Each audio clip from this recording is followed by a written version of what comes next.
मेरा नाम अभिनव भारती है। मैं कुंभलगढ़ वन्यजीव अभयारण्य में सादड़ी रेंज में वन रक्षक पद पर कार्यरत हूँ।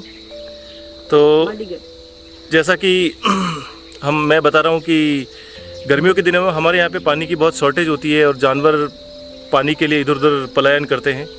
तो पहले जो ट्रेडिशनल मेथड था उसमें पैर से चला के वो पानी भरते थे और उससे पानी की खेली भरती थी। और अब अर्थ ब्रिगेड फाउंडेशन ने सोलर सेट लगाया, उससे 3 पॉइंट दिए गए हैं। उससे बहुत इजीली सोलर से तीनों पॉइंट भर जाएंगे और जानवरों को पलायन नहीं करना पड़ेगा। तो बहुत ही अच्छी तरीके की सुविधा हुई है ये, और इसके लिए बहुत बहुत धन्यवाद। मेरा अंतर कौर जी नाम है और वनपाल पद पे हूँ और मांडीगढ़ नाका मेरा सादड़ी रेंज है। इसीलिए फाउंडेशन वालों ने बहुत अच्छा काम किया है और हमारे जानवरों के लिए बहुत अच्छी व्यवस्था की है। हम सब खुश हैं।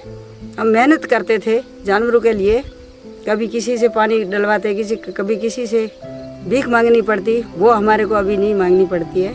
सोलर प्लांट से हमारे को बहुत व्यवस्था हुई है। बहुत बहुत धन्यवाद।